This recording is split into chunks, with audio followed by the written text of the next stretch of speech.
A very good afternoon to all my dear students. Welcome to today's class. We have already started Unit 2 of Chapter 4, that is Relationship of Partners.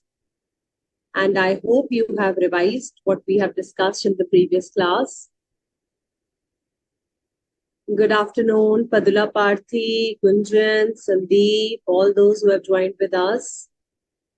Tanisha, Prabhat, welcome to the class, everyone. Mohit, Ravi Kumar, Pooja Yadav, and Kumari.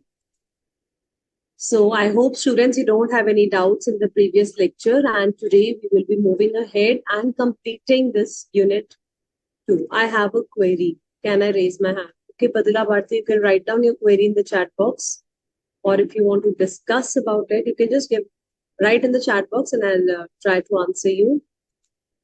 Welcome, Pooja Yadav, Anu Kumari, Jatin, Tanya, everyone. Arshdeep, good afternoon. Ravi Kumar,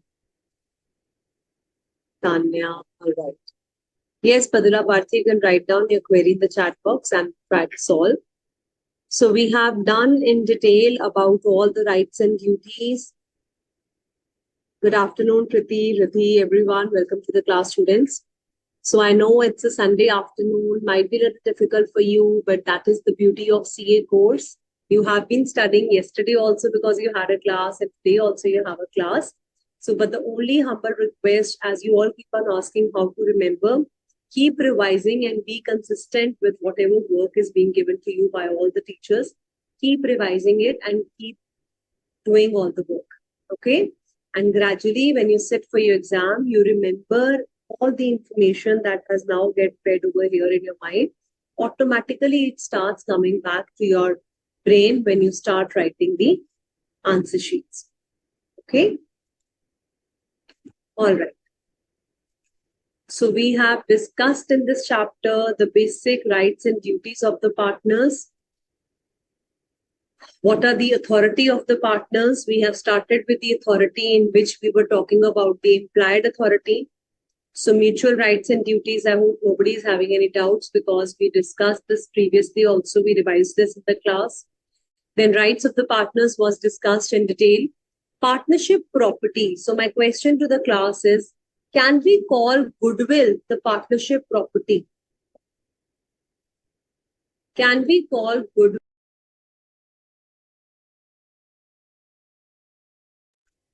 Yes, everyone says yes. So that's great. So goodwill is part of your partnership property because that is what is included in the partnership. And can we use the partnership property for personal purposes? Like, can I have my get-together, family get-together at my partnership property? Very good. The answer is no. Correct. So we have done certain questions also related to section 13, section 16. Can the partners keep the personal profits? What do they have to do if they have got the personal profits earned by the partners? Even in the competitive spirit, or they're doing a similar kind of business, or by fraud, if they have cheated the firm, they will have to account for it, means they will have to pay it back to the firm. Relationship of partners to third parties. So we have started with this nature and extent of liability of the firm for the acts of the partners, in which we have discussed that partners are agent of each other. It is a mutual agency relationship. But does the mutual agency relationship extend to the personal activities of the partners? Yes or no? Does it extend to the personal activity? No. Everybody, yes, correct. Everyone has given the correct answer. No is the correct answer for this. So all the acts bind the firm, but anything done for the individual capacity will not be binding on the firm.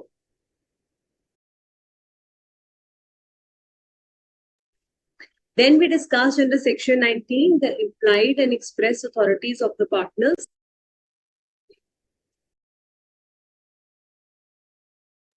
Express and implied authority means, express means what I've spoken by words, expressed. It is written in the partnership deed that this is what has to be done by a particular partner. Implied means I'm normally acting in the conduct of the partners. It comes to know the normal business that you're doing is your implied authority. See, for example, if we are into sale and purchase of this spectacles, So now a customer has come and I'm a partner in a firm. Do I have to ask that, do I have the authority to sell this? This is my implied authority. This is the power that I'm sitting in the shop. I am a partner with another person. This is something which you're doing in the normal course of the business, acting in the usual way. Binding now, this sale of this spectacles, if it's a business that I'm doing, then it binds the firm for this. If any damage happens in the spectacles, whole of the firm will be held liable, not just me as a partner. This is what Section 19 tries to tell us. Then we did 8 restrictions on the implied authority. Now, who is going to tell me 2, 2, 2? So 4 students are going to speak about the restrictions, the statutory restrictions that we have on implied authority, because it's an important question, 6-marker question. Many a times it comes in the exam. So yes, Padula Bhakti, good afternoon. Good afternoon, ma'am. Yes. Acquire of immovable property 1 and transfer of immovable property the belonging to the firm. Easiest ones you have picked up, 6th and 7th. Sale and purchase of immovable property belonging to the firm cannot be done in individual capacity. In these points, I have doubt too, ma'am. That's why I remember easily. All right. But then you have to also write one additional point when you say these points. Unless otherwise agreed in the partnership deed. Agar partnership deed mein likha hai that partners can do so, then statutory restrictions will get subside. Then partnership agreement will override.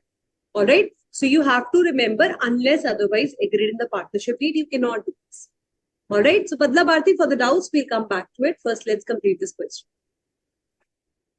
Yes, Anukumar. The next 2 points. Good afternoon, ma'am.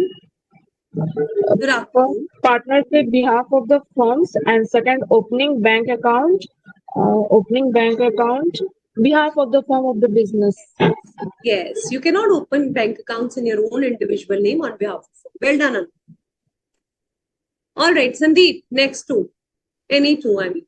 Yes, ma'am.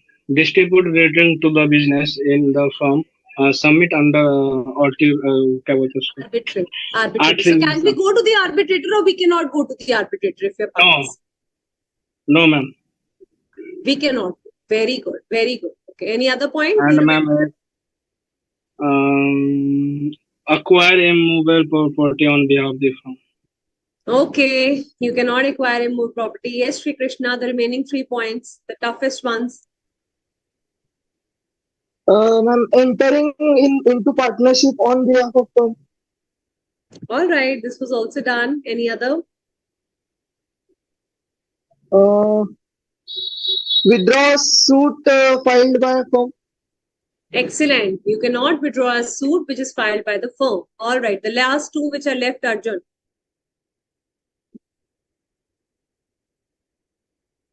Yes, Arjun. Yes, good afternoon, ma'am. Good afternoon. Yes, ma'am. We cannot. Any partners cannot enter into another partnership. Any partnership firm cannot enter into another partnership firm, and only on behalf of the firm, and only single partners like A, B, or C can also join another partnership firm. That's correct. What about liabilities? Can we admit liabilities? And cannot admit any liability or file a suit against the firm. All right. Yes, Anukumari, and the last one is compromise or relinquish on any claim or portion of the claims of the firm by the firm. Sorry. Excellent. So all of you have beautifully answered all the statutory restrictions. So that is how you have to remember and revise it. Well done, students. I'm proud of you. Good. So now let's move to the extension of the restrictions of partners' implied authority. Padula Bharti, have you written down your doubt? You'll write down in the chat box and we'll see if we can resolve it and then move forward.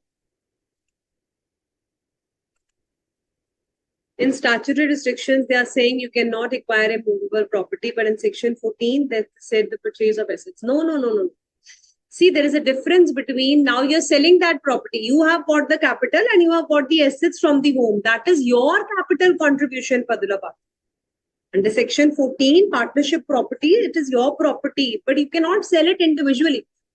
This is the table and furniture that we are having and running in the business. It's owned by all the partners. Haleen ma'am goes and sells that table and keeps the profits to herself. Can I do that? That is a restriction.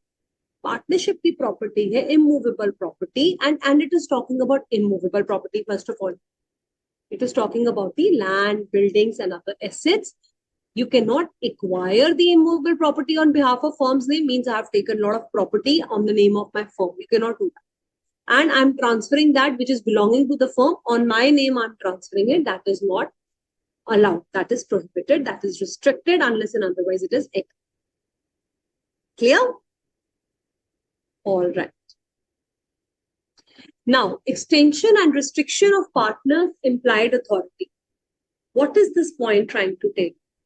If the partner's implied authority is extended or it is restricted. So point number one is, now these are the brief notes which I have made from the study material only so that it becomes easy for you to learn these parts. So partners, point number one is by mutual agreement can either extend or they can restrict their implied authority. Partners by mutual agreement can either extend or restrict their implied authority. Means आप अपनी implied authority को यहाँ तो extend करवा सकते हो, बढ़वा सकते हो, या फिर restrict करवाकर कम करवा सकते हो. Third party is not bound by this restriction unless he has a knowledge about it. If third party is not having any knowledge, unless he has a knowledge means if the third party is having knowledge, then he becomes bound by such restrictions. But if he is not having knowledge, then he is not bound, means he is not responsible. In other words, third party will not be held responsible if they are not aware of these restrictions. Please write it down.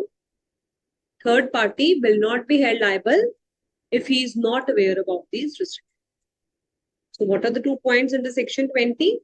Partners by mutual agreement means आपसी सहमति से वो या तो extend कर सकते हैं या implied authority को restrict कर सकते हैं. And third party is not bound by such restrictions. A, B, C are the partners who are selling furniture. A agrees not to buy the furniture for more than rupees 10,000, but he purchased the furniture 20,000 from X. Now, what was the restriction, children? That he cannot buy the furniture for more than rupees 10,000. He is buying it for 20,000 from Mr. X.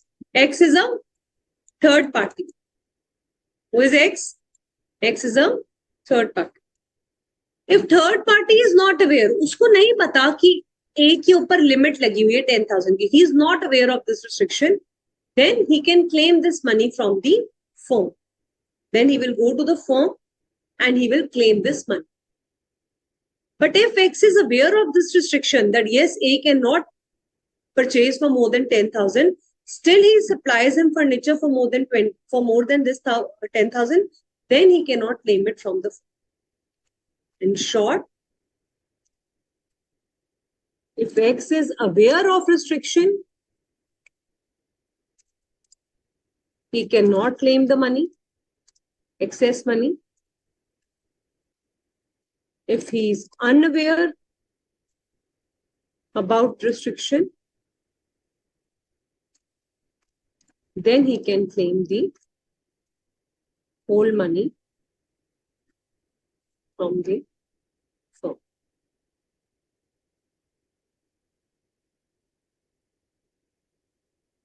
Is this clear, children? Everyone?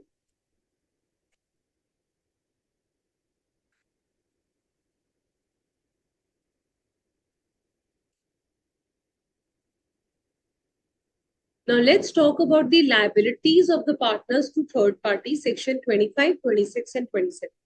21 to 24 we will take up directly from the study material. Liability to third parties. Liability of partners is joint and several means jointly also they are liable and several means individually also they are held liable. Liability for any wrongful act of a partner. even if a partner does any wrongful act, then also whole of the firm will be held liable. Say, for example, I was telling you I am a partner in this firm in which we sell these spectacles, and this is a defected piece which I have sold as a partner. Who will be held liable? Individually, me as a partner, or whole of the firm? If I was aware and I have done a wrongful act, who will be liable? The firm or individual partner? Tell me. Whole firm is held liable. Excellent. Whole of the firm will be held liable. But the only exception is in case of a fraud done by the partner. If partner is trying to cheat the firm, he is doing any fraud, then only he will be held liable. If a particular partner tries to cheat you, tries to do any fraud, then only he will be held liable. Liability of the firm for misapplication by the partners, where a partner tried to misapply the property. Means the property of the business is to be used for business purpose only. He has invested it in illegal purposes, or he's trying to misuse it. He's misappropriating the funds or any other thing. Whole of the firm will be held liable for such misapplication. So what is the meaning of this first point? Partner's liability is joint and several. I would like to explain you with the help of a diagram, which says that the liability of the partners is unlimited. There are three partners, A, B, and C, who have invested 10,000 rupees each in a new business. 30,000 was the capital. Liability that accrues to them is $90,000. And now they're not able to set up the liabilities. 30,000 capital they had, 60,000 balances to be paid. How will they pay the 60,000? Individually, 20,000. Each of them will have to bring the assets from the home and will have to pay off the liabilities. That is the meaning of personal assets of the partners are also held liable. Write down in your notebooks. Unlimited liability means personal assets of the partners are also held liable. Now let us read all these points from the study material once.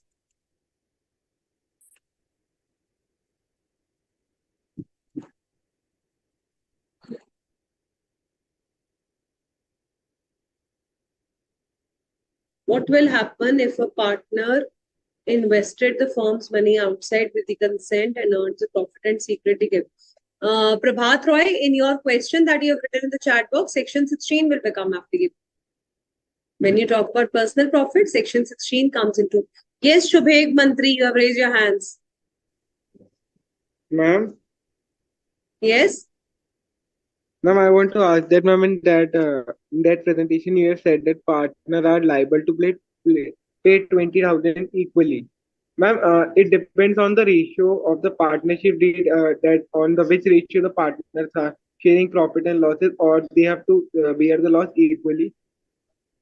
So your question is very valid, but Shubheg, the example is just trying to tell you that you cannot say that, I just brought in 10,000 capital, now I will not bear the liability. That the example, that diagram is just trying to explain you that each of the partner is held liable. You cannot, your liability is joint and several. Jointly भी आपने 60,000 देने हैं, severally भी, individually भी आपको पे करना पड़ेगा. अब किस रेशो में करना है, कैसे होगा, that is entirely upon the partnership agreement. All right, that is entirely upon the partnership agreement. Okay, ma'am. All right.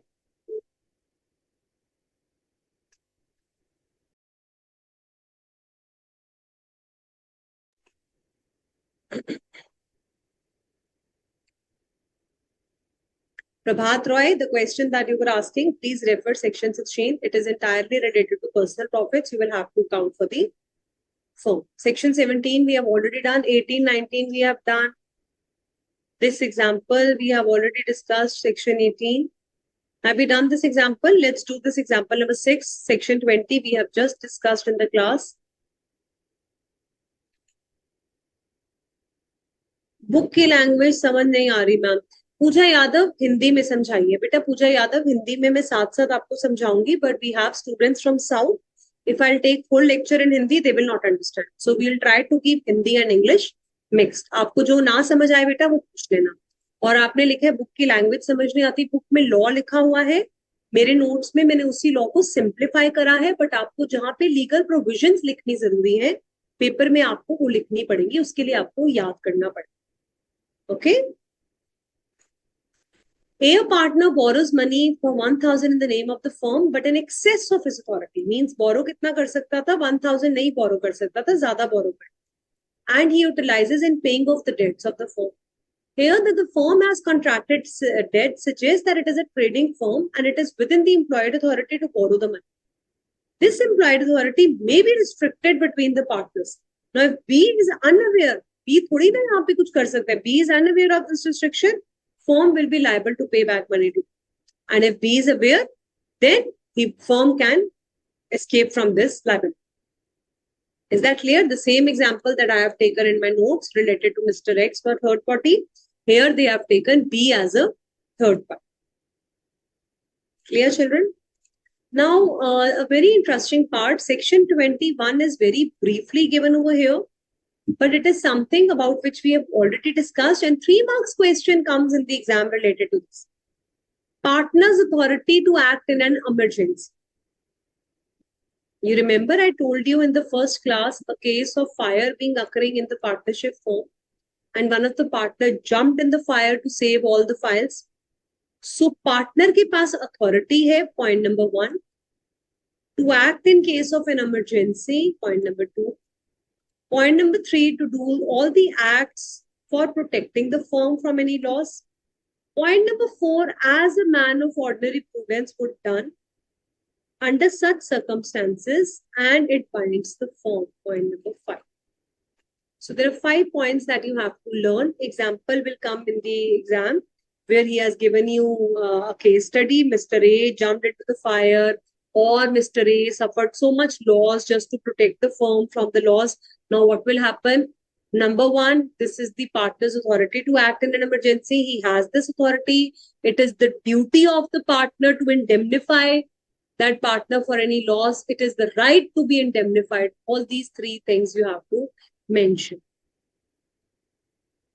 All right. So it's an important, इसको important mark कर लेना प्लीज. ये आ जाता है कई बार बच्चे ना छोटा सेक्शन देखकर इग्नोर कर देते हैं, but section 21 is important. Now, effect of admission by a partner. यहाँ पे admission वो admit of a partner नहीं है, यहाँ पे है कुछ बात को admit करना means किसी बात को accept करना. If I as a partner accept something, then it will be considered as if whole of the firm has accepted it. This section speaks about admissions and representations being evidence against the firm. X and Y are the partners who are dealing in spare parts of different motorcycles, bikes. Now, X and Y are the partners. Z is a third party. He purchases a spare part after being told by X that the spare part is suitable for his motorcycle. Y is not aware of this transaction, and the spare part turns out to be unsuitable. Who will be held liable? Only X or X and Y both? Tell me in the answers. If one partner is aware, one partner is having knowledge of anything, or he is giving any representation, and that turns out to be wrong, who will be held liable? X and Y both, or only Mr. X? Write down in the chat box, everyone. Only X. Sarla Devi says only X. Why Sarla Devi? Why only X is held liable? Both. Shubhe, good. Sandeep, Gunjan, Arjun, both. Both are liable. Anu Kumari, Patla Bharti, very good. So, Sarla Devi, this point is trying to tell you that where a firm, any of the partner is accepting any fact that yes, ये ठीक है. अगर मैं as a partner ये बात कह रही हूँ कि हाँ जी ये specs बिल्कुल ठीक है, so that means पूरी firm ये बात कह रही है. It's binding on whole of the firm. Again, principle of agency is only applying to section 23 also. Again, principle of agency applied to section 24 also. Effect of notice to acting partner. One partner is having knowledge about something. Notice here means, here has to be used as the meaning of knowledge. Their admit of liability has to be used as acceptance. You are accepting, one is accepting whole has accepted. One is having the knowledge of anything, whole of the firm is said to have knowledge. The notice to one is equivalent to the notice to rest of the partners because they are acting as an agent of each other. Simple. EQ and R are partners for sale and purchase of second-hand goods. R purchases a second-hand car on behalf of the firm from S. S is a third party. Now, while dealing with S, he has come to know that the car is a stolen one and it belongs to Mr. X. P and Q are not aware. अब आपको पता लग गया वो गाड़ी चोरी की है, X को बिलोंग करती है. P and Q को नहीं पता, बट एक पार्टनर को पता है. किसको पता है बेटा? R को पता है. R is purchasing from S. R is aware about this notice. It will be assumed all the partners will be held liable because one of the partner was aware. But I told you there is a rule that does not apply in case of a fraud. अगर कोई partner fraud कर रहा है, cheating करता है, फिर वो liable नहीं. A partner who is engaged in the management of the business bought certain goods while he knew the particular defect. Mark this line important. He is aware of the particular defect. उसको पता है कि goods में defect है. His knowledge regarding the defect ordinary would be known as knowledge of the firm, though the other partners are not aware. But A had in league with his seller conspired to conceal the defect. Fraud कर रहा है, छुपा रहा है, फिर नहीं बता रहा. Then this rule will not apply. So in this case of fraud, only Mr. A will be held liable and not the firm. Please write down. Here, the other partners can reject the goods and liability will be only of Mr. A if he does this fraud.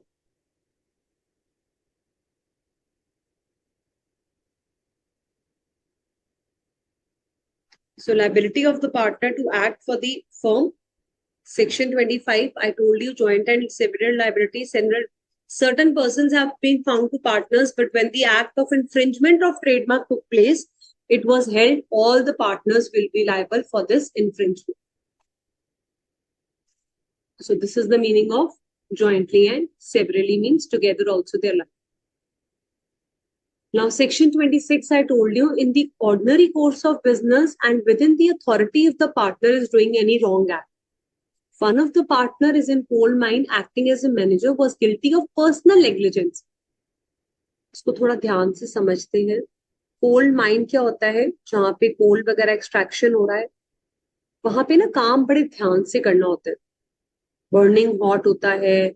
Shaft of the mine means जो machinery के parts हैं proper fencing हुई होनी चाहिए ताकि किसी को injury ना हो जाए, कोई चोट ना लग जाए, किसी को कोई प्रॉब्लम ना हो जाए. So one of the partner was the manager and he was guilty of personal negligence means उसकी गलती की वजह से किसी एक वर्कर को चोट लग जाती. Injury occurred to the workman because of the negligence of one of the partners. Now, wrongful acts of the partner is being done in the ordinary course of business within the authority of partners. Please tell me, will the other partner also be liable? एक partner की गलती है, दूसरा will also be held liable. पदुला पार्थी, infringement means copying the trademark, किसी के trademark को चुराना. Excellent, very good Prabhat, Tanisha, Pooja, everyone, both the partners will be held liable. Arjun, good. Only exception would have been in case of a fraud. For misapplication of partners. Now, working of the two clauses of section 27 tells us difference between two categories of the cases of misapplication of money. So, misapplication of money by the partners, there are two cases related to this. Number one case is a case where the partners act within the authority and due to his authority as a partner, he receives money or property belonging to third party and misapplies that money. कोई ऐसा partner जो अपनी authority में act करता है, उसको पैसा मिलता है और प्रॉपर्टी मिलती है और वो उसे मिसयूज करता है. Firm is liable. For this provision, it is not necessary that the money has actually come into the custody. Mean जरूरी नहीं है कि मनी हमारे पास आई है, बट हमें मिलनी भी थी, एक्रूड भी था, तब भी हमने उसे मिसयूज कर. Second attracted provision will be the money has come into the custody and it is misapplied. Both the cases firm is liable, please remember. पहले केस में आपको मनी मिलनी थी, मिलने से पहले आपने मिसअप्लाई कर दिया, मिसयूज कर दिया. मिसअप्लाई मींस मिसयूज करना. या फिर आपके पास आ चुका है मनी या प्रॉपर्टी एंड आपने उसे मिसअप्लाई कर दिया. Both the cases firm will be held. Now example number 12 is very, very simple, which simplifies this concept. A, B, C are partners and they are the partners in the place of car park. P stands his car in the parking place, but A sold out the car to a stranger.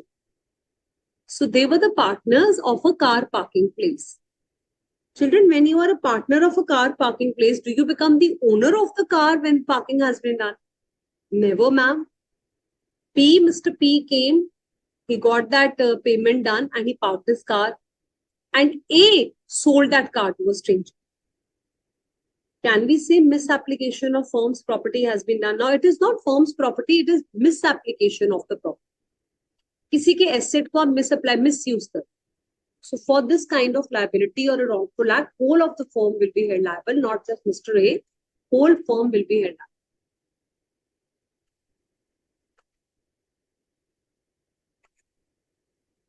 Is that clear to everyone? Now, before moving forward, let me see if we have certain MCQs, something, because after this, the chapter will become a little more complicated, not much, but yes, little bit.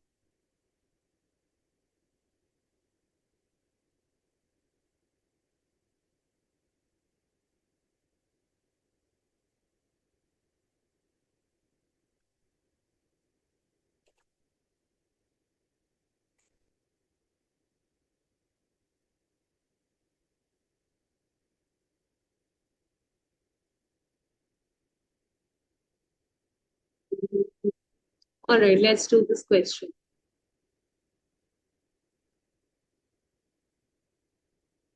Which of the following acts are not included in the implied authority of the parties?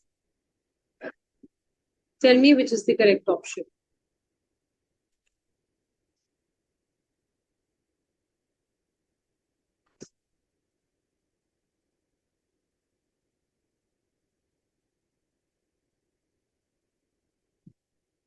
Let me see the students on the portal also.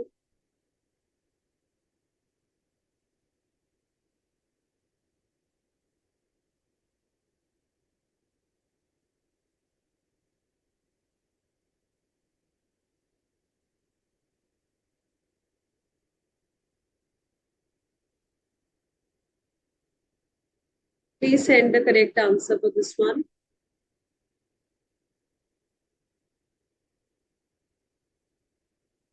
So buying and selling is within the implied authority. Why are you selecting wrong answers?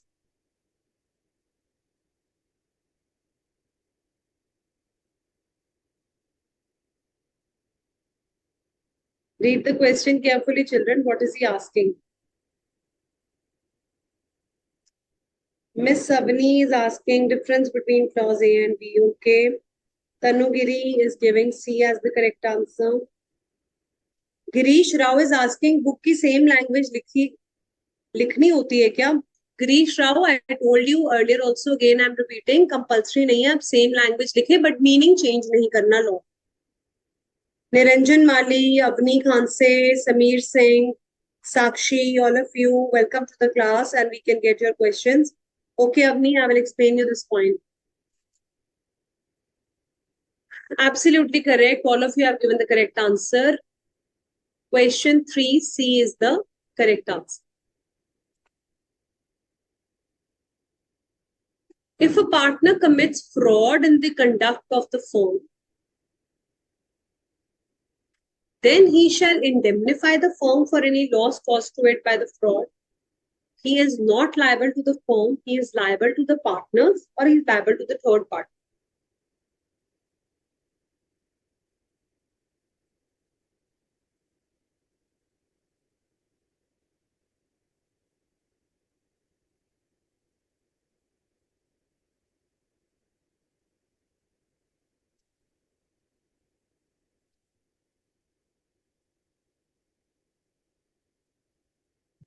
Absolutely correct.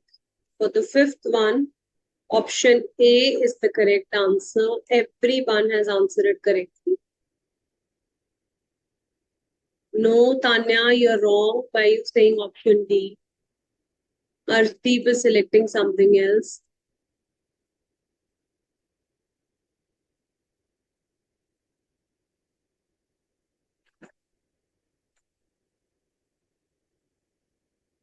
If he's committing a fraud, yes, if he's committing a fraud, then he will be held liable to the third parties. Good, correct answer.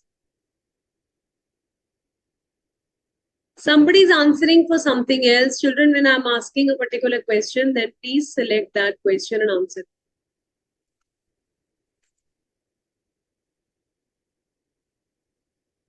Sandeep is saying 5C, which is not at all correct.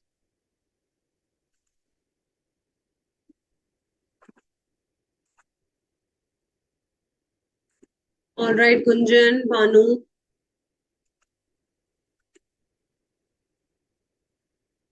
Yes, Shubheg.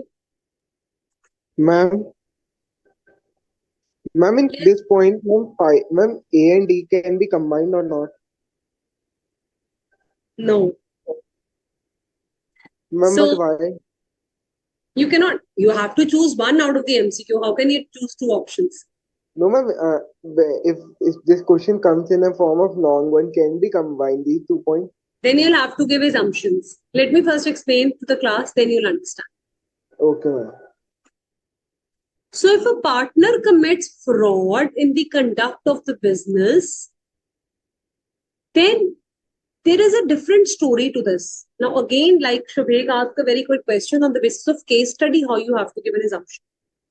If it's a case study, then the law is silent, case is silent. You will have to take an assumption that here, if he's committing a fraud, he's extending his authority and misusing it, then yes, he needs to indemnify the firm for any loss caused to it by the fraud, which in this question also I'm taking as a correct answer.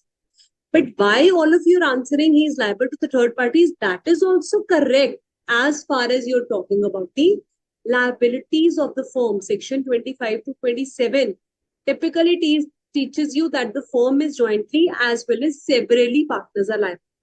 So in this case, I told you in case of a fraud, that single partner is liable. So it's correct. B option is absolutely correct. A is generally trying to tell you that if there is any loss which has occurred, he will need to indemnify the firm. Clear hai sabko? Everybody's clear? So students, we'll take a small break here and then we'll continue because we have done section 20 onwards till 27. So 7-8 sections, just go through it and then we will continue. Let's take a break here.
All right, Tanisha is having a doubt in section 26.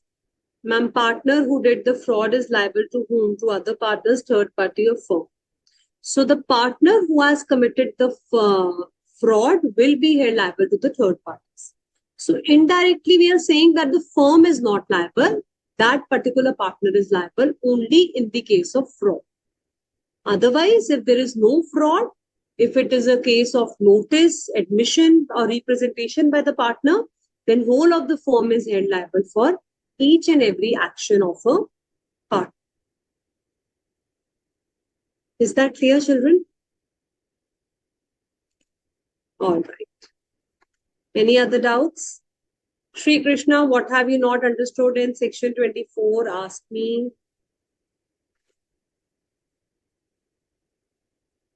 Okay, that's great, Prabhat. Yes, Kausar and Sari, your answers were correct. Yes, Arjun. Yes, ma'am. At the end of the class, can you please explain the section 23? Didn't understand. Section 23. All right. Yes, ma'am. End, at the end. At the end. All right. Yes. Okay. Okay. So that's great. We'll have a quick recap of section 23 and 24 towards the end.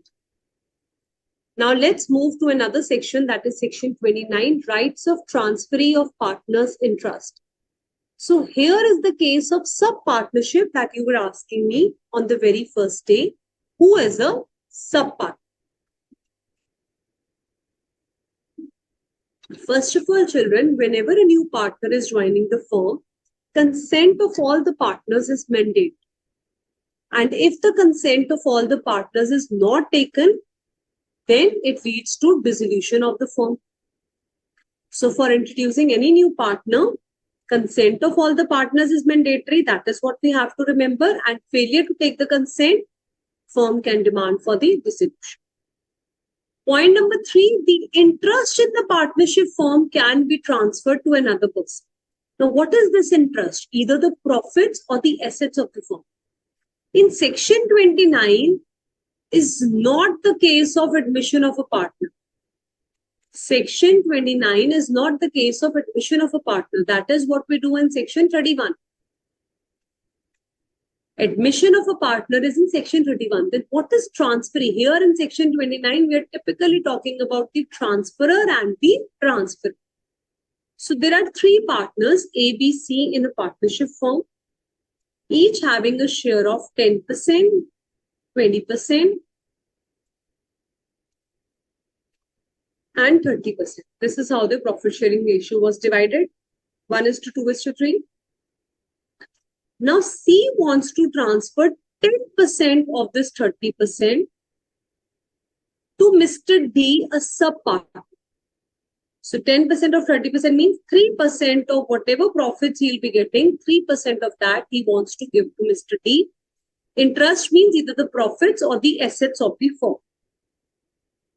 Now, section 29 gives you a right to transfer your interest in the partnership to another person if you have taken the consent of all the partners, and this interest is the profits or the assets of the firm.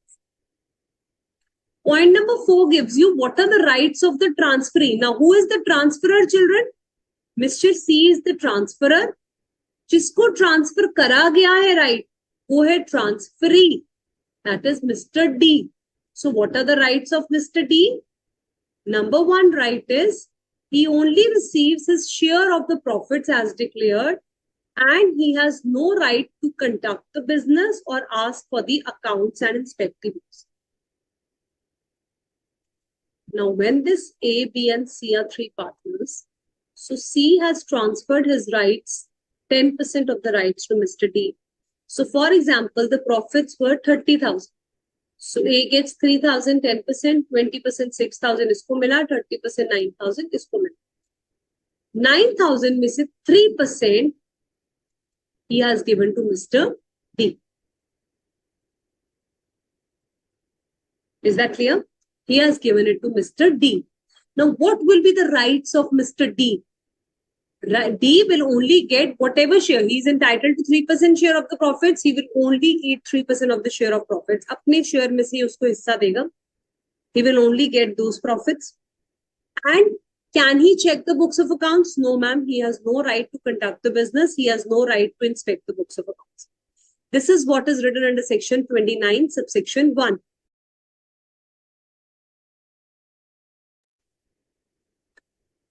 What about section 29, subsection 2? It says, in case the firm is dissolved, then the transferee, Mr. D, will get all the assets of the original partner, that is Mr. C, and now he can also ask for the accounts of the firm.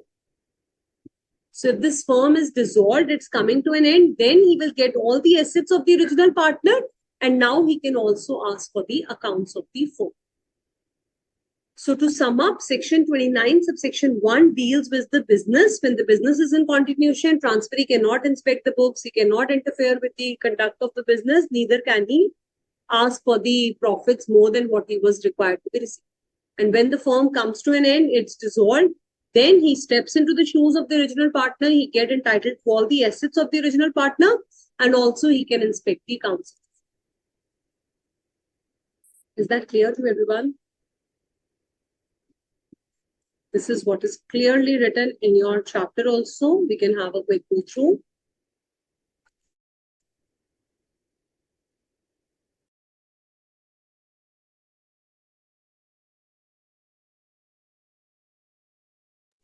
So you can see all the points. By virtue of section 31, which is discussed later on, a person can be introduced without the consent of all the parties, but he cannot transfer his interest to anybody else as a partner unless the other partners agree. Please mark this, very important. So it says, unless all the partners have agreed, you cannot transfer your own interest to another person. A partner is not debarred, means उसे रोका नहीं गया है from transferring, but he has to ask. Means if A, B and C is transferring his interest, A and B has to say yes for this, then only he can do. If they object, if they say no, then C cannot. A partner's interest can be the existing interest and the tangible property which can be assigned. Is that clear? Now let's move to a very, very interesting topic, minor as a partner. Indian contract act के time से हम सुनते आ रहे हैं minor को कितने benefits मिलते हैं.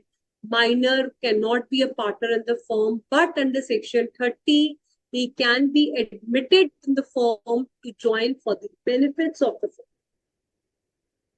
So today the day has come that this tiny Mr. D was sitting over here with a laptop in front of him, and he's a minor. Let's assume he's 17 years of age, and now he wants to join the firm.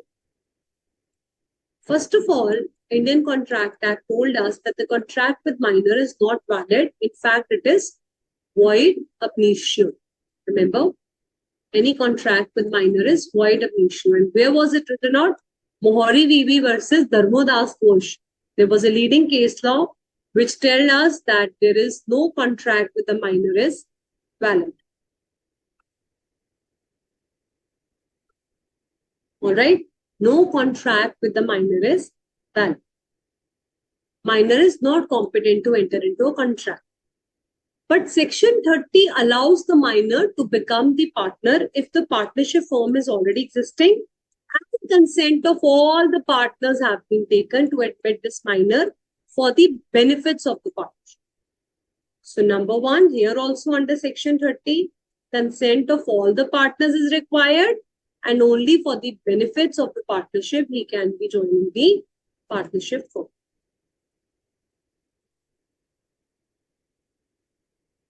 Now, if I ask you, a case study comes that there was a person, there was a partner ABC. Mr. A has a son who is 15 years old.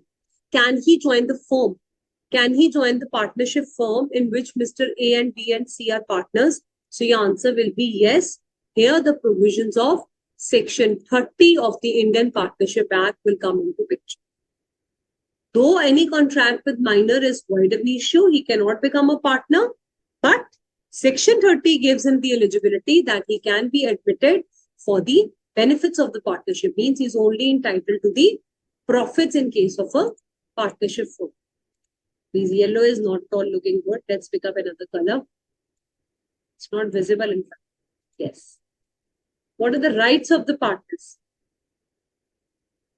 So section 30 will tell you what are the rights and liabilities of this partner as a minor. यहाँ पे लिख लो rights of the partner as a minor. As a minor उसके पास क्या क्या right है? Minor will get his agreed share of the profits. So this is A, B and C. We had admitted A's son, who is Mr. D, who is 15 years old. He has joined a firm. So he will be given 10% of the profits. Then he will get whatever profits will be assigned to him for 10%, whatever rate we have decided. Can he access the books of accounts? Yes, he can check the books of accounts and see what all is going on in the business. Can he sue the partners? Sue means filing a case against the partners.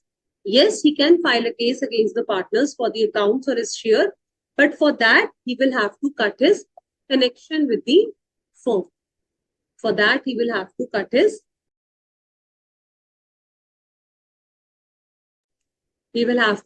connection. Severe his connection means he will have to leave the firm and then only he can file a case against the partners. On attaining majority, he may within 6 months elect to become a partner or not to become a partner. Now, what is the time period which has been given? What is the right of a minor that within 6 months of becoming a major, he will decide whether he wants to become a partner or not. If he decides to become a partner, then he will get whatever profits he was getting 10% over here. He continues to get 10% share. But for liability, if he chooses to become a partner, he will liable from the retrospective effect. But if he chooses not to become a partner, then he will not be liable from the date of public notice. So what are the 2 points over here? Number 1, 6 months time period. Decision has to be taken to become a partner or not to become.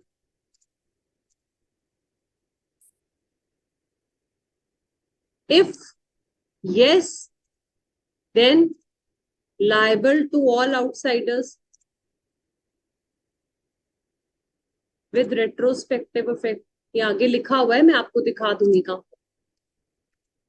And share of profits remain the same.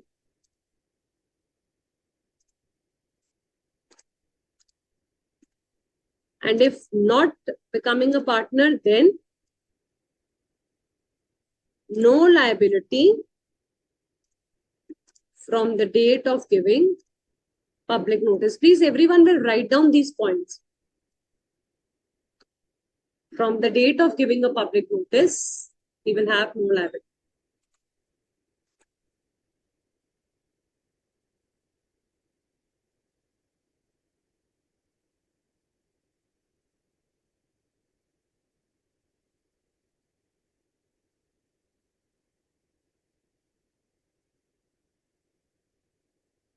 Understood, everyone?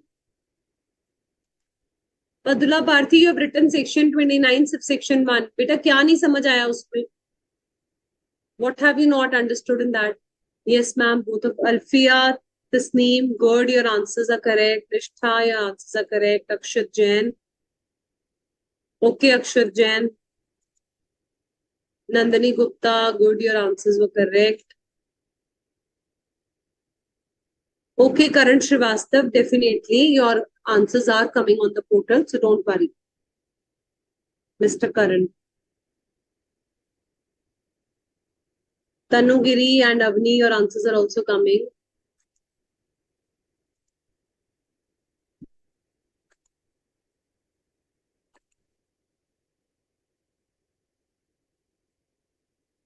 Yes, Prabhat Roy, that's correct. So we have to be very careful in using the laws related to minor.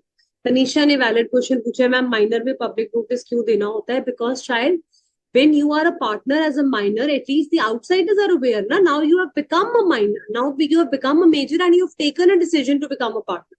So everybody is coming to know that you are a partner of the firm. So you have to, so you will understand when we do retirement of a partner. Whenever you're leaving any firm, you have to publicly announce that now I am no longer associated with the firm.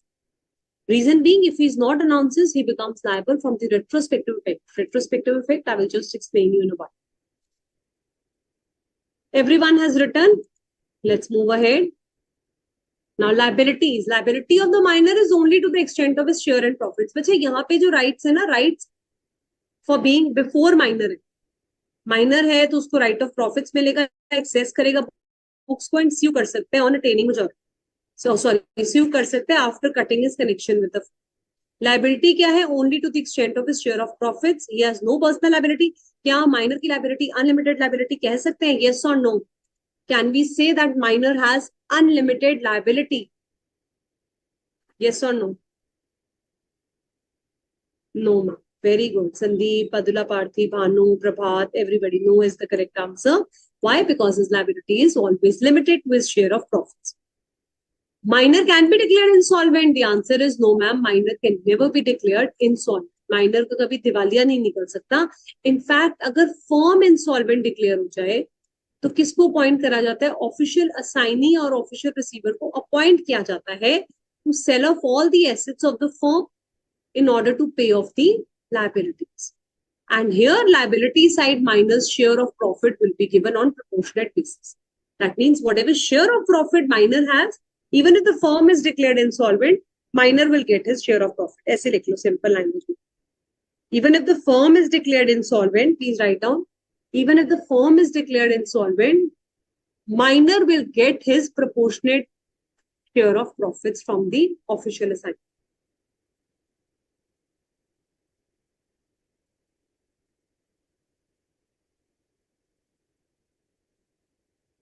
Is that clear? That and minor has no personal liability. He has limited liability to the extent of his share of profits.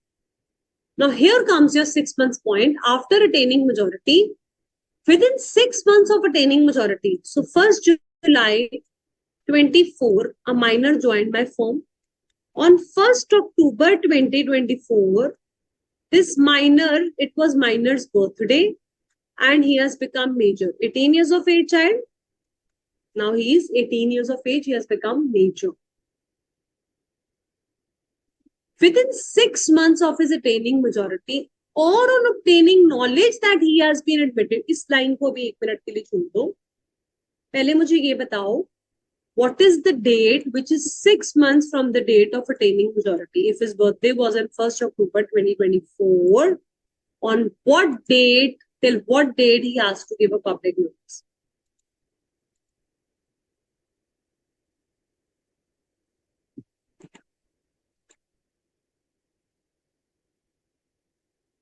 No, Padula Bharti, it is not related to partners in profits only, okay? For that section 27 that you're asking. It's a different section. Section 24, 25, 26, 27, एक बारी जाने से पहले end में revise कर लेंगे. Don't worry, children. अभी पहले syllabus खत्म कर. Children, I'm not receiving the dates. Which date will be 6 months कब complete होंगे? I've asked you a question. Bhanu, before March, is this the answer that you have to give? 1st October, so November, December, Jan, Feb, March, so 31st March 2025 completes your 6 months. So 6 months of attaining the majority, he will have to, within this time period, he has to take a decision whether to become a partner, yes, or leave the firm, no. Or on obtaining his knowledge that he has been admitted to the benefits of partnership, whichever is later. Or what happens is, children, at times, this person, a minor, is not aware that he has joined the firm. Means one of his parent has given his name in a partnership firm when he was a minor child, so that he keep receiving the benefits and profits. तो उसको तो पता ही नहीं है कि मैं partner हूँ. तो लॉ कहता है यहाँ तो जिस दिन आपको पता लगा कि कभी आप भी फॉर्म में पार्टनर हुए थे, मीन्स उसको 1 जून 2025 को पता लगता है कि अच्छा मैं इस फर्म को ज्वाइन करा था, मुझे तो पता ही नहीं है. एंड 31st मार्च वाला टाइम था 6 months of the date of attaining majority. Whichever is later than 1st June 25 से उसे पार्टनर मान लिया जाए. Is that clear? And if he has decided not to become a partner, then he will have to give a public notice to that effect that he has decided not to become a partner. But you simply have to remember within 6 months of attaining majority, he will have to take a decision. So हमने अभी जो date करी 1st October से लेकर 31st March तक, अब इस time period में उसको डिसाइड करना है कि वो पार्टनर बनेगा या नहीं. अगर वो पार्टनर नहीं बनता तो उसे पब्लिक नोटिस देना है of not becoming. This notice will determine his position. If he fails to give the notice, he will be considered as a partner on 31st March. Now, those who were asking, ma'am, why public notice is required? क्योंकि अगर वो public notice नहीं देगा 6 months खत्म होने तक, that is 31 March तक, तो मान लिया जाएगा that yes, he is a partner. And once he is held partner, then he becomes personally liable to third parties for all the act done since he was admitted. के आगे लिख लो, means retrospective effect. उसने form कब join करी थी? 1 जुलाई 24. Minor से major हो रहा है 1 अक्टूबर को. 6 मंथ्स काउंट हो रहे हैं 31 मार्च. अब अगर इस टाइम पीरियड में उसने नोटिस नहीं दी तो वो इस डेट से 1 अक्टूबर से लाइबल होएगा या 1 जुलाई से लाइबल होगा? तो पार्टनर जो माइनर बन गया है, yes Arjun, that is what I'm explaining you. Retrospective effect means पीछे से, from the very beginning. So you tell me, will the minor be liable from 1st of July or he will be held liable from 1st October?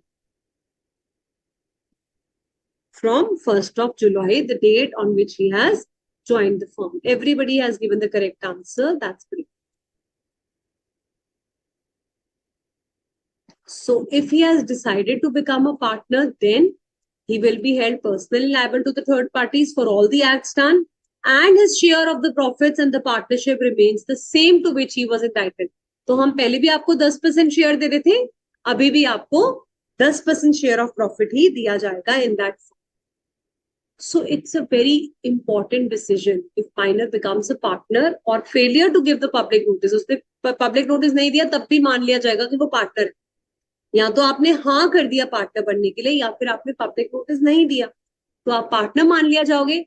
तो number 1 point आपकी liability क्या हो जाएगी? Personal liability from retrospective effect. And आपके rights क्या रहेंगे, profits क्या रहेंगे? वही रहेंगे, same rights and profits and property जो आपको माइनर होते हुए मिलते. So be very careful in this decision because your share of profits remain the same, but your liability becomes increased.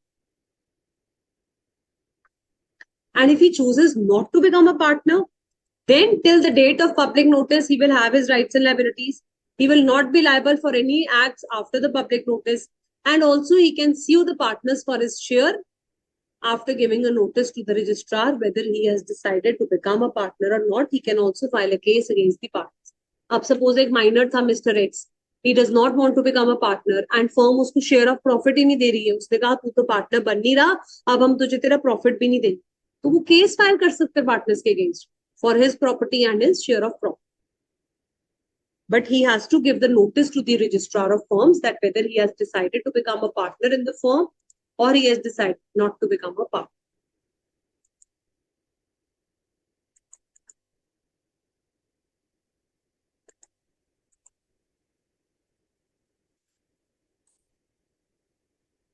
So consent of all the partners is required and he can join the firm only for the benefits. Minor's position, I have briefed down for you. During minority, he will have the right to inspect the accounts. Limitation is that he cannot inspect other papers. Before suing the firm, he will have to cut his connections from the firm. And on attaining majority, within 6 months of attaining majority or within 6 months of the knowledge that he has decided to become, that he was a minor, can decide to continue or discontinue the firm. Failure to give this notice will result in making him a partner in the firm. So if you don't give the notice, it will be assumed that you have. Arjun, write down your query in the chat box, Peter. And if you don't give the public notice, it will be assumed that you have become a partner in the firm. So I give you 2 minutes, just go through the points that we have done, and then I have a very, very interesting question coming. Meanwhile, I'll just see the queries raised by the students.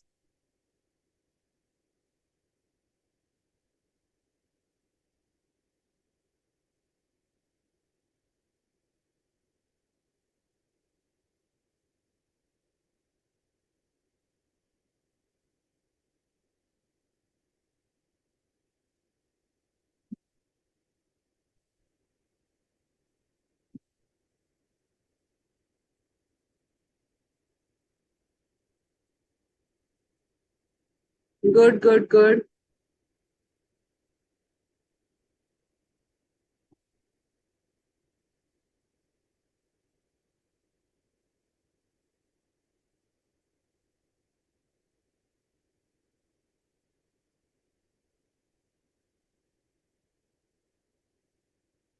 All right, Avni, your doubts have been noted. I hope no doubts over here. Tamanna, wrong date given by you 1st May. There was no date like this. Anybody else having any doubts related to minor? Yes, Padula Parthi, obviously the profit sharing ratio will change because now minor will also get the profits. In case minor make fraud, huh? So beta फिर वही act apply कर देना minor के ऊपर भी he will be held liable. So Shri Krishna, related to minor's fraud, the same liability for torts, whatever you have studied under Indian Contract Act, that will become liable. Because remember, sale of goods and Indian partnership has come out of Indian Contract Act. Agreement के base पे सब बना ना तो बेटा liability वही हो जाए. Anu is saying repeat, ma'am. What repeat? Was it for the previous one?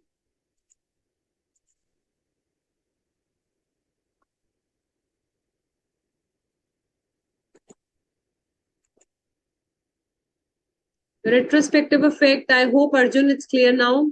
Even if the firm incurs loss or become insolvent, then how can minor get his share of profits? Okay.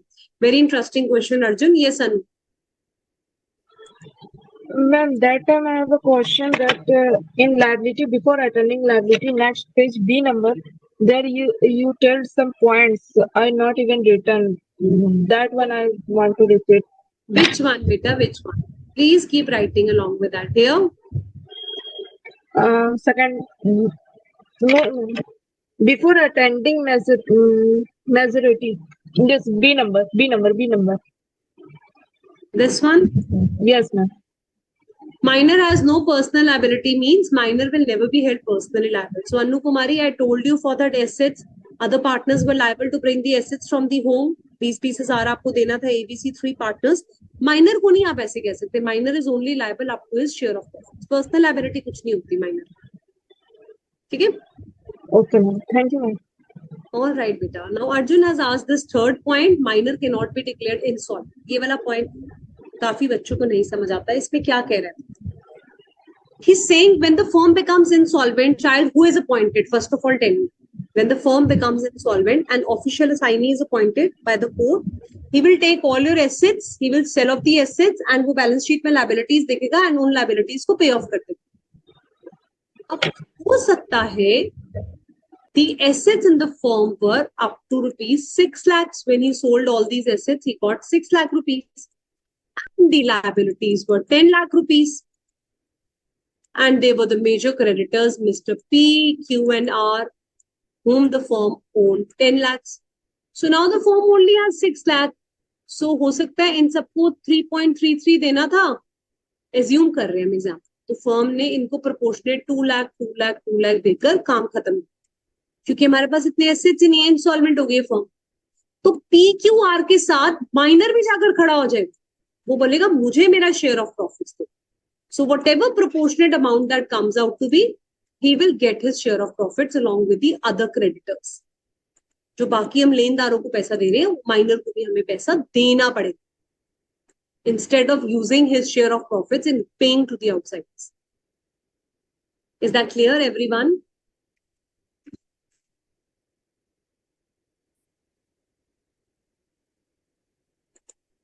Okay, understood. That's great. Yes, Sandeep, I was reading your query. Which second point are you asking? Yes ma'am second point में वैसे समझ गया. मतलब जो expiry अगर खत्म हो जाए 6 मंथ या वो अपने मन से उसकी विलिंगनेस हो तो पार्टनर बने तो मैम वो पर्सनली लायबल हो जाएगा थर्ड पार्टी के लिए. और मैम यहाँ पे जो है since he was admitted to the benefit of partners, यानी जब वो माइनर के रूप में एडमिट हुआ था उस डेट से वो लायबल हो जाएगा. Yes, बेटा, from that day. जिस दिन से एडमिट हुआ, जिस दिन से ज्वाइन करा. ओके मैम, यही dot. Thank you ma'am. Okay. Yes, Sarla Devi, minor will get priority over the others. That's absolutely correct. I think minor gets priority over those third parties, right, ma'am? Sorry. Again, come again. Is minor get priority over those third parties? Because there are priorities will be there, right? Who will be given the more priority? Third parties, this is what you're asking? Yes, ma'am. Yes, No, ma'am. he will be held liable only after his share of profit. See, minor is only here to enjoy the benefits of the firm. He has been given certain rights and liabilities. You cannot make him personally liable. But yes, once 6 months have passed and you have become a major, you remain silent, you did not give any public notice. The moment you will be held liable for the retrospective effect means after becoming major, 6 months have expired. Now you become liable with the retrospective. So my question is, when the firm becomes insolvent now, ma'am. When the Firm firm becomes becomes insolvent. Okay. insolvent, whatever the proceeds comes, right? My question is minor get priorities, to get that share over those third parties? Voice is not very clear. Speak slowly. Yes, it's breaking in between. Yeah, yeah. Ma'am, when company gets insolvent, whatever the proceeds they'll get, is minor get priority over those third parties. Yes, yes, he'll get that. Definitely. Priority, I'm talking about priority. First preference will be given to the minor, then later Then those to the third yes, yes, parties will be given. absolutely. Okay, Absolutely. I thought you were asking what is liability. Yes, he'll get prior. thank you, ma'am. Definitely. Correct. Padula Parthi is writing, ma'am, at one place it is given minor can access, some place minor cannot access the books. So minor cannot inquire into the books of accounts that why you have given me this share of profits, why not more. But he can go and access the books means he can just have an overview. He cannot interfere with the accounts. All right. So this is an important topic. That's why we have done a thorough revision also. And now a question related to minor will give you much more conceptual clarity related to this one. So let's quickly come to this MCQ first. Liability of a minor partner is limited to his share in the firm, to his personal assets, his share in the firm and his personal assets, or he is not liable at all. Carefully read the question and give me the answer.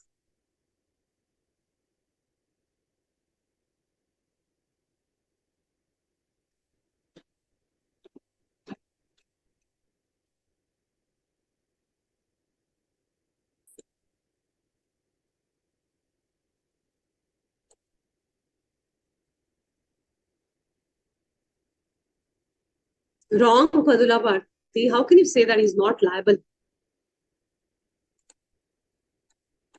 I told you, children, his liability is limited to the extent of share in the firm. अगर minor का 10% share of profit है यही तक उसकी liability है. He is not held liable for it beyond this. Okay children, everyone. Bhanu correct, Kausar Ansari correct, Shri Krishna wrong,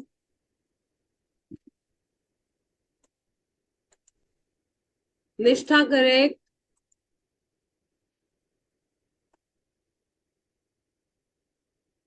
good, correct. Prabhat Roy, first it was wrong. What about the students in the portal? Niranjan,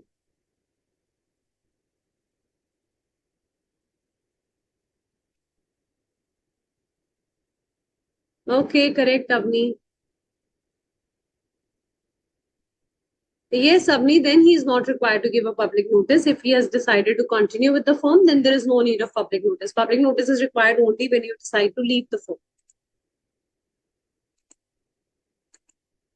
Okay, Preeti, correct. Everybody, I hope now this question is clear. You're liable till the share in the firm, but not beyond. So a case study related question, which is a very, very straightforward question.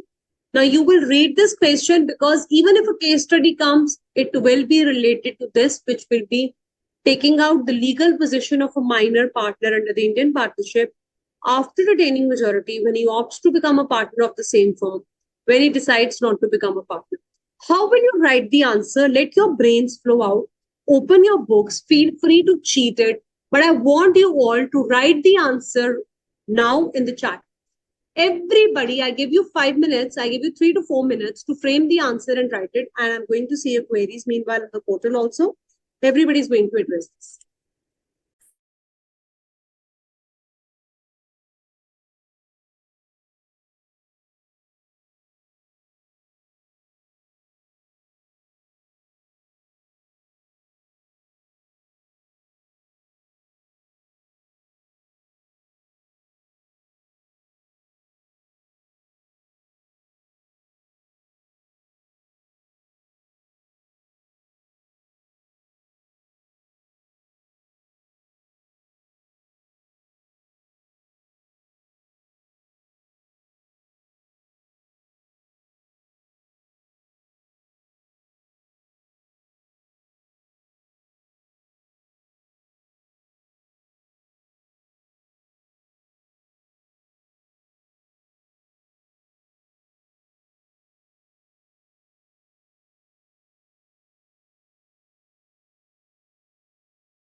Still, so many students are confused. Somebody is writing his liability as a minor. Somebody is giving, when he becomes a major, he will have to give a public notice. So please write very, very careful. That is what is going to matter in the exam, children. So I'm just reading one of the answers given by Tanya Sharma. Answer for A, after retaining majority, minor has some rights or liabilities as per section 30 of the Indian Contract Act. Wow, very nice. Which act are we doing, child? Yes, partnership. When he decides to become a partner in the firm, he will be liable for the personal, what personal, and share in the firm. But he does not want to become a partner, he will have to give a public notice that he is not a partner. He will not be liable personally, but he will be liable. So there is a difference being too quick and making a mistake. Don't repeat such kind of mistakes in the exam. Okay? Nishtha Patel, he's entitled to share of profits, personally liable to third party. He's not liable for the acts. Everybody is giving the answers as per their own understandings. Prabhat Roy, after retaining, he becomes, after giving notice within 6 months, he will also be contributing to the losses. Why are you saying that after 6 months, he will be contributing? Child, 6 months of attaining majority, you have to take a decision whether you become a partner, opt to become a partner or not. So first paragraph, before even writing A and B, you have to tell him that what is your choice? What are you deciding? So here is the answer to this. When he becomes a partner, if minor becomes a partner on his own willingness, or how do you become a partner if you have not given the notice within 6 months? Failure to give the public notice within the specified time, that is 6 months time period, or you have chosen to become a partner, then under Indian partnership, you become personally liable for all the acts of the partners since the day you were admitted, but your share of profits will remain the same. And if you have chosen not to become a partner, your rights and liabilities remain same. The same point from the study material as it is, you had to write down. As of a minor will continue till the date of giving public notice. Your share will not be liable for any acts of the firm. He will not be entitled to sue the partners for his shares. However, he can sue the partners for his share of profits. However, such minor will have to give a notice to the registrar whether he has chosen to become a partner. So if all these points are written and it's a 6 marks question, definitely you get 5.5 to 6 if all the points are. You do get marks in law, children, if you're writing the correct answers, but if you're writing your own assumptions and you're trying to change the law first of all, you'll not get marks. It's absolutely fine, Tanya. I'm glad at least you children are trying and making mistakes, okay? Then only I want you to make as much mistakes, as many as possible over here, so that you don't make the mistakes on the actual day. Anu Kumari is saying when minor partner want to become the partner, he is liable to the third party for his share, and is it right? I hope, Anu, now you have read the answer and you've got the correct idea. Now we'll have the queries at the end only because we have to complete the syllabus also. Sandeep Thakur, correct. Your answer was good. Everybody others, Shivansh, everybody else has tried. So that's good. So let's move ahead in the topic now. After section 30, we move to a very, very simple section, that is section 31, incoming partners. So now section 31, children, talks about the admission of a partner when somebody is joining the firm. Again, no person shall be introduced unless a unanimous consent is given. What is the meaning of unanimous consent? Means all the partners will have to agree. And this partner will be liable to all the acts only done after he has joined. He is not liable for any acts done before his joining of the partnership. But nothing prevents him to take up the liabilities. If new partner wants to take the liabilities for the previous one, he can. Section 32, 33, 34, 35 specifically talks about the outgoing part. Firm is not necessarily dissolved when the partner is leaving. It can still continue with the existing partner.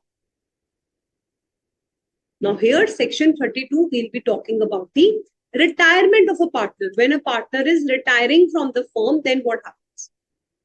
So again, number one, with the consent of all the partners. So section 29, all the partners. Section 30, all the partners. Section 31, all the partners consent. Retirement also happens with the all the partners consent, or as per the agreement, or by giving notice in partnership at will. A and B decided to open up a partnership. They have not decided for what fixed period, and it is not a particular partnership. No determination has been done. Then this partnership is known as a partnership at will. How does it dissolve? A gives a notice to B that I want to dissolve the partnership, or B will have to give a notice. By giving a notice, the partner can retire. All the liabilities for the acts done before retirement, all the partners are liable. He can retire from the firm, but not from the subsisting liability. He may be discharged from the liability to any third party before his retirement. He will be liable.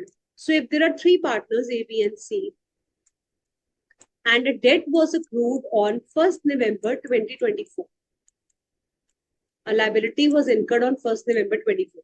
Mr. B retired on 31st December 24. So this debt which was incurred on 1st November, he will still be held liable for this. But after 31st December, if he has given a public notice that no, I am no longer a partner in your firm, then he will not be held liable. But for the previous liability, when he was a partner, he will be held liable. So any acts done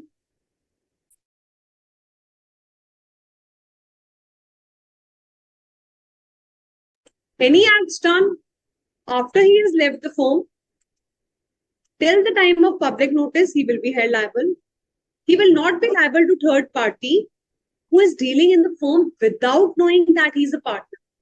What kind of partner is this, beta? Second paragraph. What kind of partner are we talking about? When does the third party doesn't know? When he's a sleeping partner. So I mean to ask you, does a sleeping partner has to give a public notice? No, ma'am. A dormant partner is not required. A dead partner has died, will come and give a public notice. उसका भूत थोड़ी ना आएगा public notice देने, तो मर गया partner, खत्म. पब्लिक नोटिस क्या देने? डेथ के केस में no public notice.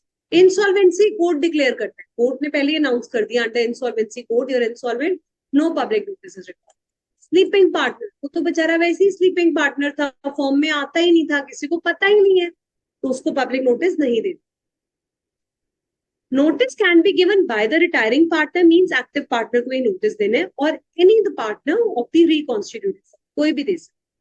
But public notice बहुत जरूरी है. Then only you get free from the liabilities of the firm after retirement. Is that clear to everyone?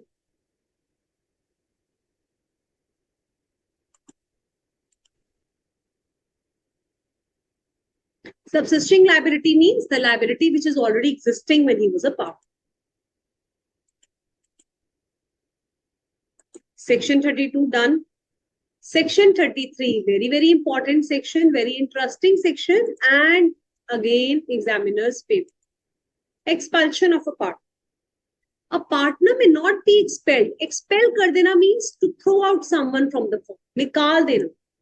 आपने निकाल दिया उसको. रिटायर मतलब वो खुद कह रहा है, bye, I am not joining the firm, I am leaving the firm, I don't want to continue. Expel means some students were bunking the class and they were not attending the college. Teachers suspended them from the school. Suspend कर दिया, expel कर दिया, निकाल दिया, harsh. So partnership expulsion is a very, very harsh term. It has to be done only in the good faith and if there was a contract between the partners. Means the power of expulsion must be existing in the partnership deed. Today, when you revise your content, remember in chapter 1, we have done partnership deed, उसके contents करे थे, उसपे लिखा हुआ था expulsion of a partner. अगर उस partnership deed में लिखा हुआ है that a partner can be expelled, तभी partner को expel करा जा सकता है, otherwise you cannot expel the partner from the firm. This power has to be used by majority of the partners. Children, section 29 में किसका consent था? All the partners.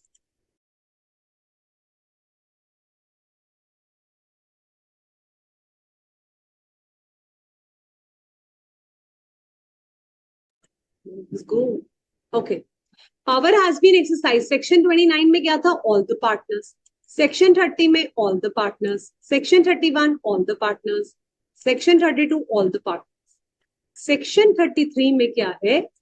Majority of the partners will give their consent. 50 partners थे firm में, 40 partners ने consent दिया, बात बन जाएगी? More than 25, majority of the partner means 50% से ज्यादा अगर consent दे देते हैं, expel कर सकते. Here the power has to be used by majority, not all the consent. Please write down. In case of an expulsion of a partner, consent of all the partners is not mandatory. Even majority of them agree, then also the expulsion can happen.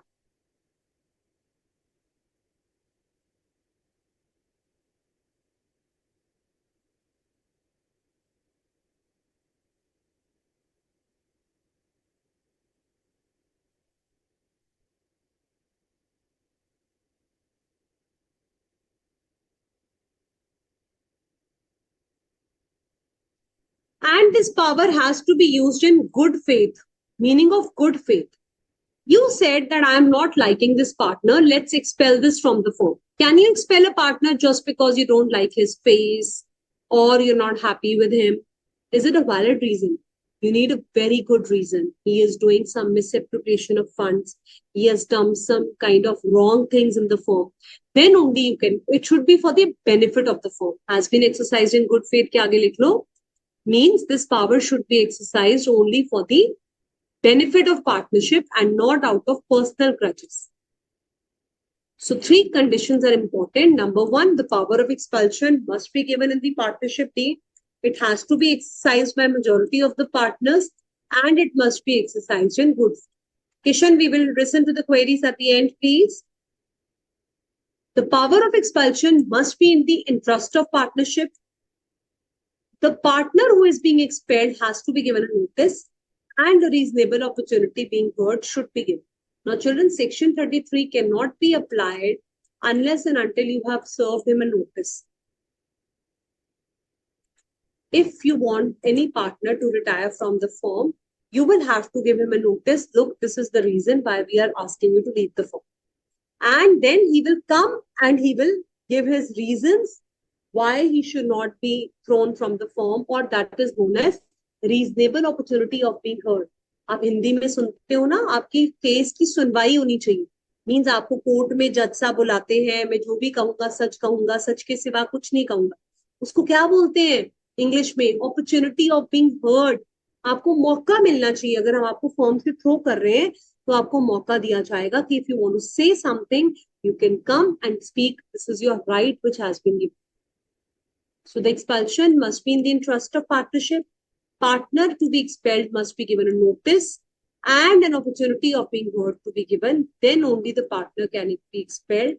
Otherwise, the partner cannot be expelled from the firm. So what are the 3 rights? Let's see these points from the study material also once. Expulsion of a partner. Introduction is clear, children, rights and duties. I don't think there is any doubt in that. Retirement is also very, very simple. Public notice has to be given, but for the existing liabilities, you will be liable, but not for the later liabilities. Mere retirement for the business that was carried out will not result in any assignment of the tenancy rights. Now, Supreme Court Vishnu Chandra versus Chandrika Prasad case simply tries to tell you that if any person is disassociating, it does not mean that the firm is coming to an end. The other partners can still continue the partnership business. It means that in case of retirement, partnership business will not come to an end. You can still continue the business. For the expulsion, contract must be existed means, children, please write down. It means a partnership deed should mention about this thing. Power should be exercised by majority means not all the consent is required. Good faith means for the benefit of the firm. If these conditions are not present, then expulsion will not be bona fide. Then you cannot expel a partner. For the test of good faith, it must be in the interest of partnership. Notice has to be given and reasonable opportunity of being heard shall be given to the partner. Then only the partner can be expelled from the firm. If otherwise the partner is expelled, you will have to write down this line in the exam. Then the expulsion is null and void. Expulsion will not result in dissolution. Invalid expulsion does not put an end to the partnership, even if it is a partnership at will and it continues to exist. So if this is an invalid expulsion, it is not going to affect the business. It has to be within the nature and benefit of the firm. Children, I will give you last 10 minutes for the queries. Please don't raise your hands. Let me complete this topic. A, B, C are the partners in the firm and they're carrying on the business successfully for the past several years.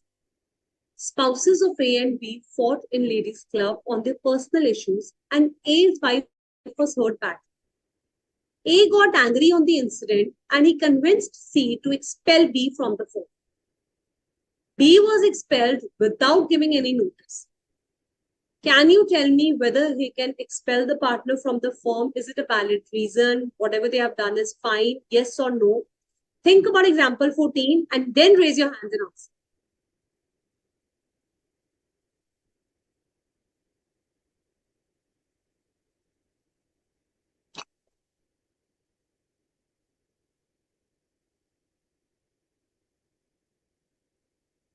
Yes.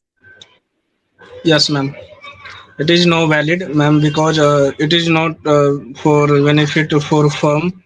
Uh, uh, it is do for personally, like so. It is invalid. It is It is invalid. not Why? valid. Because the notice has not been given. Yes, ma'am. Notice is not given, or he is for. Opportunity of being heard. Okay, Padula Parthi, anything else you want to add?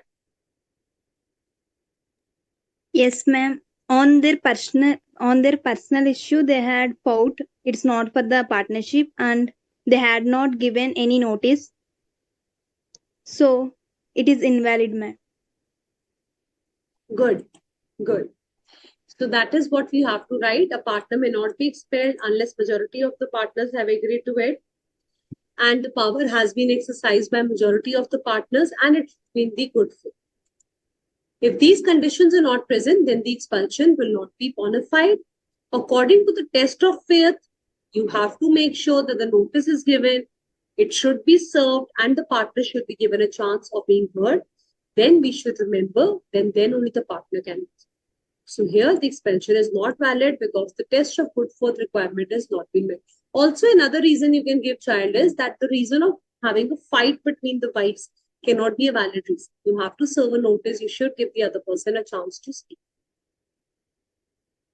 Is that fine? So now since we are left with 10 minutes and you have certain queries also. So yes, Pooja, yeah.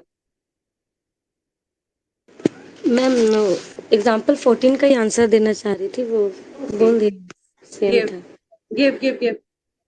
Ma'am वो उनको notice देना चाहिए था पहले, और उनकी बात सुननी चाहिए थी, इसलिए वो वैलिड नहीं है और पर्सनल रीजन से नहीं निकाल सकते किसी भी पार्टनर को। Personal reason से नहीं निकाल सकते, ठीक है? So you'll have to give this assumption that we are assuming that it is not a valid reason. Test of good faith is not actually applicable, so that legal language has to be used. Yes, ma'am. Okay. All right. Yes, anything else, Pooja? Any doubts? Ma'am section 25 section 25 एक बार बस simple language में बता दीजिए। Okay. सारे बताने पड़ेंगे, section 25, 26 सारे revise करें। Okay. हाँ जी, anybody else having any doubt? Everybody wants to revise section 25, 26, 27. Ma'am हम खुद कुछ नहीं पढ़ेंगे, सब हमें आप ही रिवाइज करा दो। सो हमने पढ़ भी लिया और अब हम रिविजन भी क्लास में करेंगे। I hope after this you will at least learn the content. Okay? Yes, Padula Path. Ma'am, I have doubt in Vishnu Chandra and Okay, Chandrika Prasad. first we will complete case, ma'am. liabilities, then we'll come to that. Okay, ma'am. All right. So everybody who had a doubt in 25, 26, 27, listen very, very carefully. Yes, Shobhe. First tell your doubts, then we'll solve it.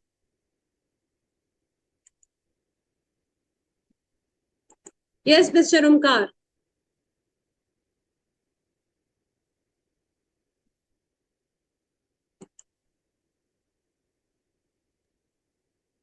Ma'am, please tell about dormant partner. Dormant partner, you don't know who is a dormant partner? Dormant partner is a sleeping power. Okay, it's another name given to the sleeping power. Okay, Shabhe. Now, who has started this, trying to do all these acts?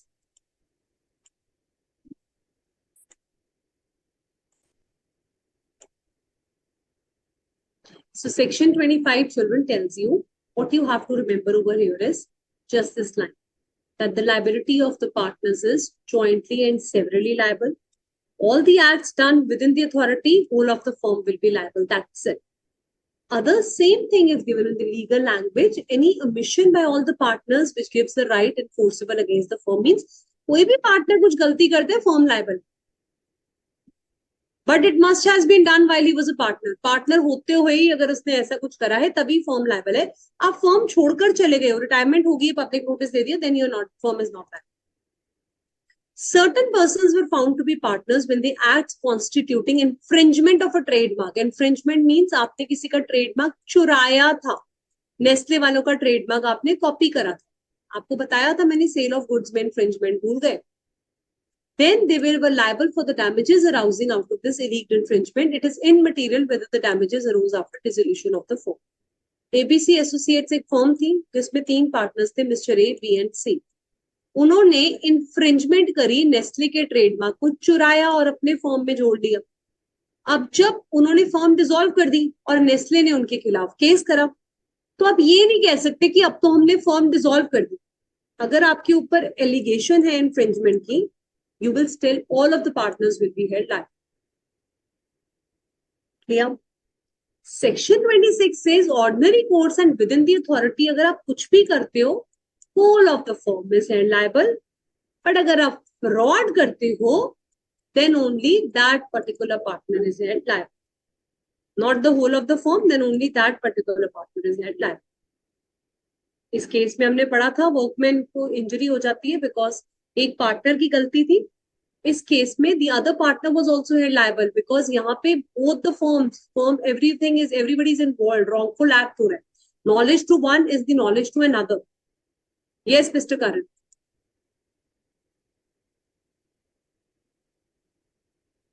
Ma'am इस वाले topic को मेरे को बस बता दीजिए. Second point पे ma'am, fraud होगा तो कैसे लायबल होगी? फॉर्म लायबल होगी या फिर पार्टनर लायबल होगा? अगर फ्रॉड है तो वो या फिर पार्टनर है.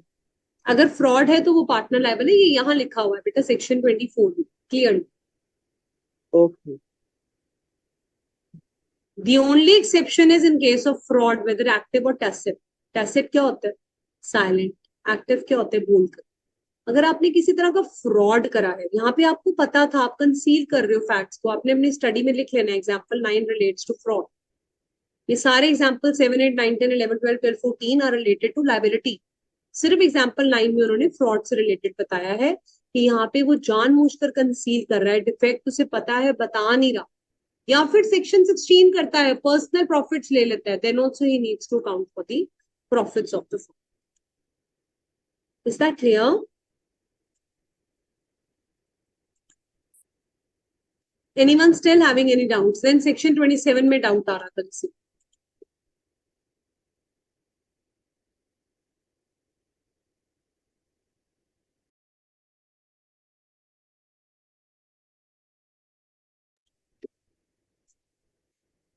A, B, C are partners of a car parking place. I told you these 2 clauses. इसमें 2 clause हैं, clause A and clause B. क्या कह रहा है? Liability of firm. किसकी लायबिलिटी की बात करें? फर्म की लायबिलिटी. मिस एप्लीकेशन किसने करी? पार्टनर्स ने करी. फर्स्ट केस कहता है अगर पार्टनर्स अपनी अथॉरिटी में कुछ पैसा रिसीव करते हैं जो थर्ड पार्टी का है और उसे मिसयूज करते हैं, हो सकता है वो अभी उनकी कस्टडी में नहीं आया. A, B, C, 3 partners. A misuses the property or money of Mr. D, even if it has not come into his custody. Means अभी बात ही हुई थी, पैसा उसकी कस्टडी में नहीं आया, या फिर पैसा उसकी कस्टडी में आ गया है और आपने मिसअप्लाई कर. कहते हैं कोई भी केस लगा, फर्म अगर मिसअप्लाई कर रही है किसी और की property, firm will be held liable. If receipt of money when one partner is not within the scope of his apparent authority, his receipt will not be regarded as receipt by the firm. Other partners will not be liable unless the money has come into his possession of him. Means simple सी language में आपने क्या समझना है बेटा कि अगर कोई भी एक पार्टनर फर्म पार्टनर्स कैसे एक्ट करे एजेंट है फर्म के एजेंट फर्म के बिहाफ पे एक्ट करे तो अगर वो गलत भी करते हैं रॉन्गफुल एक्ट भी करते हैं तो सारी की सारी फर्म जिम्मेवार liability of partners is jointly and severally इकट्ठे भी फर्म लाइबल है इंडिविजुअली पार्टनर्स भी liable only exception is fraud section 27 कहता है मनी अगर थर्ड पार्टी की आपके हाथ में आई है या नहीं आई इमटेरियल आपने मिसयूज करी फर्म की जिम्मेवारी है लॉस को भरना जब तक फ्रॉड नहीं इन्वॉल्व हुआ फर्म हर केस में रिस्पॉन्सिबल है किसी भी action of the partner which is done in the ordinary course of business so पहले दो सेशंस में हमने राइट्स ड्यूटीज पावर्स अथॉरिटी समझी चैप्टर में अब हमने पूरे सेशन में लायबिलिटी समझी है कि फर्म कब लायबल है पार्टनर्स कब लायबल है आपस में कब लायबल है आउटसाइडर्स के लिए कब लायबल फिर हमने देखा section 29 which is very very important transferor and transferee partners can transfer or assign their shares or interest to another partner then we have read section 30 which is the most important minor as a partner next class में आपको case study question भी मिलेगा उसका even in the assignment I've given you case study related to section 30 try doing it today then we had section 31 how the partner joins the firm. Then we did section 32, how the partner retires and what happens if the public notice is given or not. And then section 33, expulsion. Again, you have another case study on expulsion, which we will be doing in the next class. So anybody else having a doubt? Avni, your answer for the previous one was correct. And I hope section 27 is now clear to you. If the question is silent about the agreement between the partners, do we have to assume that the condition is no, Avni, you will have to give that condition. It is mandatory condition.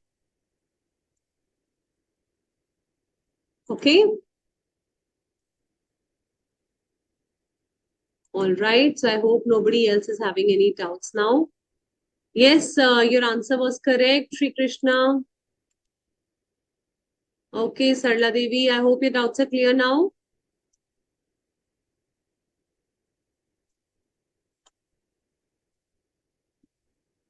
Vishnu Chandra case now. Okay. So, Badula Parthi, that case, simply you have to remember one thing, that if a partner is retiring, get it disassociate from the firm will not result in dissolution. एक होता है firm का dissolve होना. Basically, we take up this topic when we do unit 3, which is related to registration and dissolution. But as of now, simply remember one line. If a partner is retiring, A, B, C, 3 partners. A retired. Can B and C continue the partnership? Yes or no? Everybody answer me in the chat box. Can A and B? Yes, ma'am. Very good. So that is what the case is telling you, that the firm will not come to an end. Remaining partners can still continue to do the business. Okay. Thank you, Arjun. I'm glad all your doubts are clear. It makes me happy to read this. Thank you so much. Thank you, Padula Parthi. It's clear now. That's great. And students, I hope you have enjoyed the class. And I really wish that you revise chapter very nicely. And I really feel very enthusiastic teaching all of you because you read the chapter along with me and you raise your doubts. That is how I come to know that you're really preparing them. Thank you, Shivansh. I'm glad. No doubts. That's great. Okay, all of you, well done. Okay, Gunjan. Yes, your answer for the previous one was correct. The only thing is now it takes a lot of time to go into and check all the chat box. Minor interview kar sakta hai. I hope, Tanisha, you're clear about the previous doubt. बेटा minor अगर sue करेगा तनीषा तो उसे अपना connection sever is connection means he will have to first leave the firm then only he can take an action okay